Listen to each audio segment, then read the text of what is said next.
दोस्तों, सपनों का अपना घर हर मध्यम वर्गीय परिवार का वो ख्वाब है जो अब धीरे धीरे एक दूर की कौड़ी बनता जा रहा है।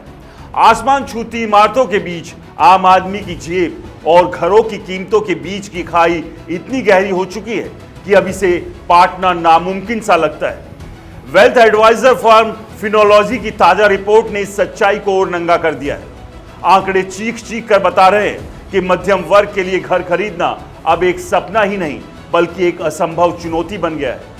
रिपोर्ट के मुताबिक साल 2020 से 2024 के बीच भारत की औसत आय में 5.4% की सालाना वृद्धि दर्ज की गई है, लेकिन इसी दौरान प्रॉपर्टी की कीमतों ने 9.3% की रफ्तार से उछाल मारा।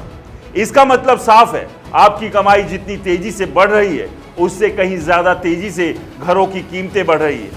नतीजा, जो घर कभी मध्यम वर्ग की पहुंच में था वो अब उसकी जद से बाहर निकल चुका है।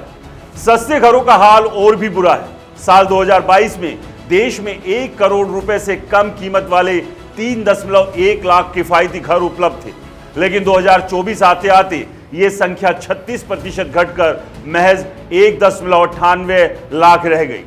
दूसरी तरफ लग्जरी और महंगे घरों की सप्लाई में जबरदस्त इजाफा हुआ है। दिल्ली एनसीआर में लग्जरी घरों की सप्लाई 192%, बेंगलुरु में 187% और चेन्नई में 127% तक बढ़ी है, लेकिन सस्ते घर वो तेजी से गायब हो रहे हैं। हैदराबाद में 59%, मुंबई में 60% और एनसीआर में 45% की गिरावट दर्ज की गई है। ये आंकड़ा नहीं, मध्यम वर्ग के सपनों की चीखें हैं। रिपोर्ट में एक और खतरनाक पहलू सामने आया है, ईएमआई टू इनकम रेशो। यह अनुपात बताता है कि आपकी मासिक आय का कितना हिस्सा होम लोन की किश्त में चला जाता है।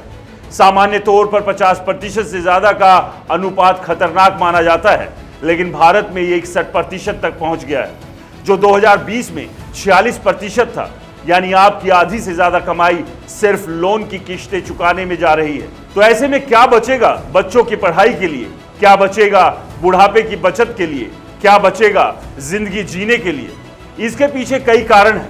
बिल्डर सरकारी सर्कल रेट पर घर की कीमत कम दिखाते हैं और बाकी रकम नकद में वसूलते हैं। इससे असल कीमत और ज्यादा बढ़ जाती है।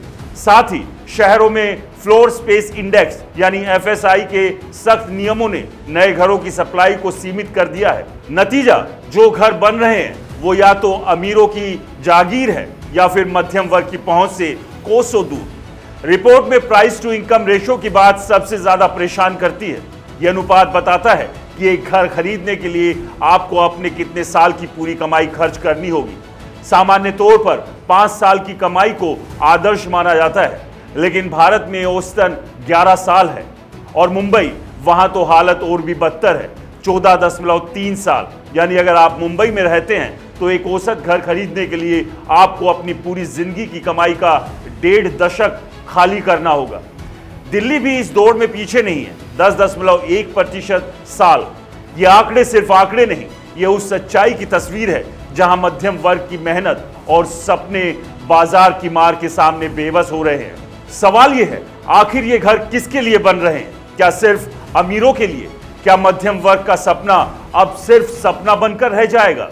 सरकार, बिल्डर और नीति निर्माताओं को इस सवाल का जवाब देना होगा, क्योंकि अगर यही हाल रहा तो आने वाली पीढ़ियां शायद अपने घर का सपना देखना ही छोड़ दें। दोस्तों, आपको क्या लगता है, क्या मध्यम वर्ग की पहुंच से घर खरीदना और बड़े शहरों में खास तौर पर अब एक दूर की कौड़ी हो गया है? हमें कमेंट्स कर जरूर बताएं और अगर आपने चैनल को सब्सक्राइब नहीं किया है तो चैनल को सब्सक्राइब करना ना भूलें। नमस्कार।